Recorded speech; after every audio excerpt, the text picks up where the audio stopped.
Pivoting to something that is really, really also upsetting. Olympic champion, the great Mary Lou Retton, is suffering from a rare form of pneumonia, and allegedly it's reported that Mary Lou Retton is fighting for her life. And that hit me in my heart. No bullshit. Does she sing "Loving You Is Easy 'Cause You're Beautiful"? Do do do do do do. Ooh. You just asked me if Mary Lou Retton sings the Minnie Riperton song? Oh, sorry. No, there's nothing to joke about. I got them confused. What the fuck is the matter with you? I thought that was. What the fuck is the matter with you, man? I thought that was Minnie Riperton. You're asking me if Mary Lou Retton you got Mary Lou Retton and Minnie Riperton confused? That's easy. That's an easy. No, it's not easy. Mary Lou Retton, the Olympic champion, America's sweetheart, who in 1984 and 1985 I was literally in love with. If you haven't read my book, this book has balls. Sports Rants from the MVP of Talking Trash. Because you're an author too. What's that? You're an author too. I forget that you're an author. Great book.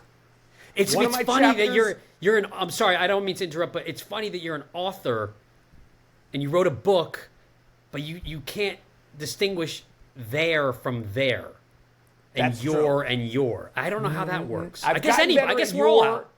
I've gotten better at yours and yours. Your and your and there. I mean, that's that incredible. I don't know. That's there incredible. And there is a crapshoot. And you wrote a book. You see, guys, anything is fucking possible. Kevin Garnett voice. Amazing. Anyway, continue. Sorry, no disrespect. Mary Lou Retton, I was in love with her in 1984 and 1985. I wrote about it in my book. This book has balls. Sports Rants from the MVP of Talking Trash. I literally watched every single performance of hers, every competition of hers.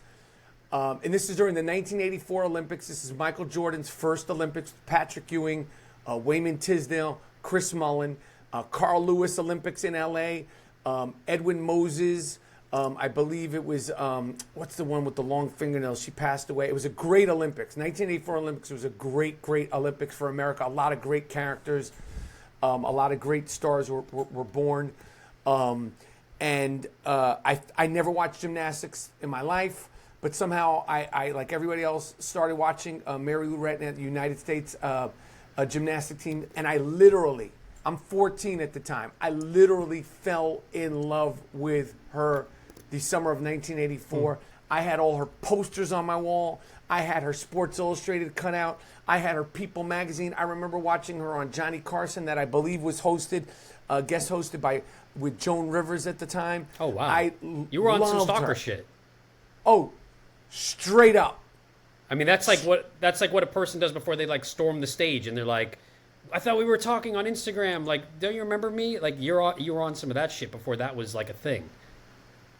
So were you so impressed with her athleticism, or was it like you were just in love with her? I was in love with her bubbly personality. I loved her ass. Now, okay. I am 14 at the time, so I'm not. So now I'm not disrespecting or being I hear weird you. with it. I'm saying, but I loved her personality.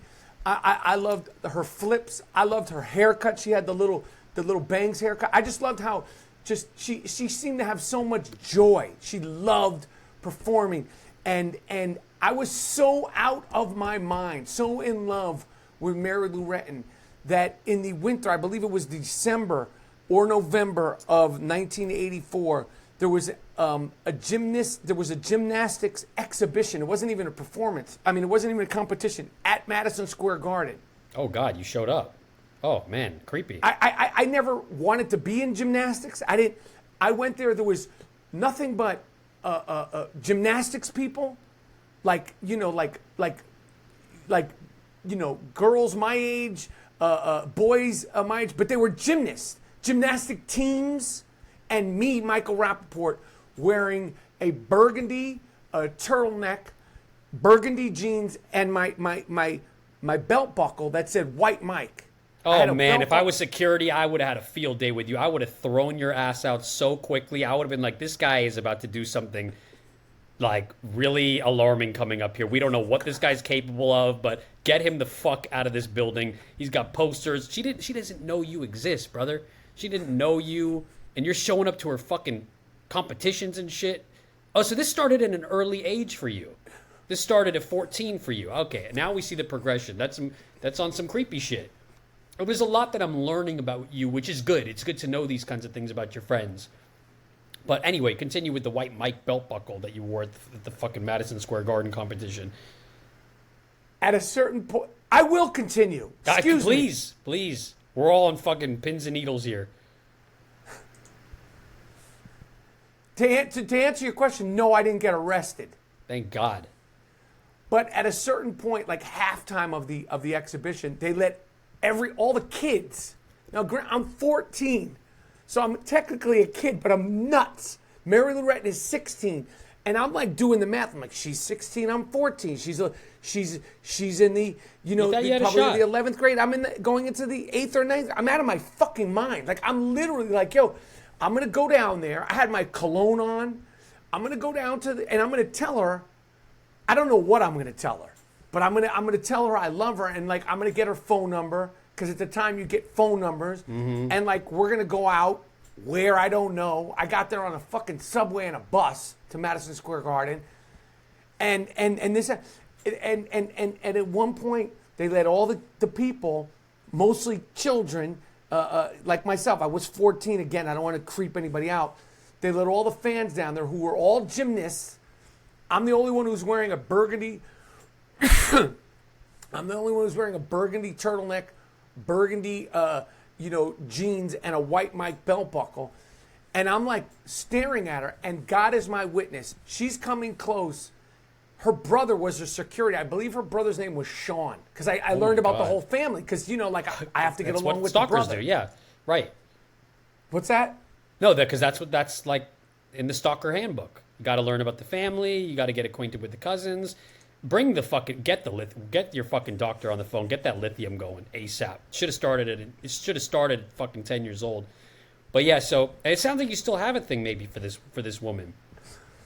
I mean, she's fighting right now, and she doesn't want to hear from you. She's been fucking dealing with you since she was 14, 16 years old. Mary Lou Retton has been fending me off since 1984. God damn. The bottom line is, I truly. The thing that fucked me up when I heard this is that Mary Lou Retton doesn't have health insurance. If you win a gold medal for the United States, you should be covered. That's crazy. It's like when you hear about those Oscar winners like Ellen Burstyn, who like won a fucking Oscar for Requiem, or maybe she didn't win, but she's like, she can't pay her rent. It's like, how is that a thing? Yeah, it's crazy. So anyway, Mary Lou Retton, just know that I've always rooted for you. She knows. She's aware. We're hoping that you didn't give her any kind of fucking health problems at this point. It's been a long time now that she's been aware of you, and we're all wishing her the best, but let's just put out that positive energy, and maybe you don't have to do too much. Maybe you just stand out by the sidelines and just wish her best from the sidelines, because you probably still know all the names of the people in her family. Her brother Sean. Right. Anyway. Well, it's been fun, man. Only you, Mary Lou. I'm sending you strength, and to all the people that are listening, that have had people that have been affected. I know there's been a lot of nerves, a lot of nervous energy. For the Jewish people, to all the people out there that have had a rough week. God forbid there's anybody who's had anybody that's lost anybody. Always,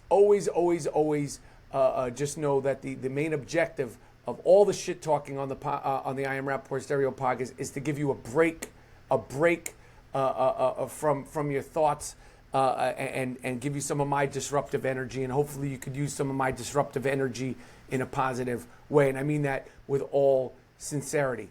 And on that note, the young shooter, you're always welcomed. We never know when you're going to be here. We never know when you're not going to be here. We never know when the fuck... What? No, we're always excited to be here. And you called me today. You said you want to do the pod. I said, let's do it in 5 minutes. I mean, I'm always down to be here. This isn't... this isn't a fucking chore for me to be here. I want to do this every week. So anyway, I'm happy to be here.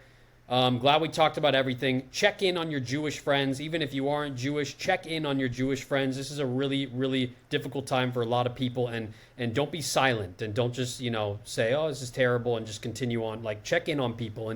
And this is a major tragedy. So anyway, that's all I have to say. Tell a friend to listen to the I Am Rapaport Stereo podcast.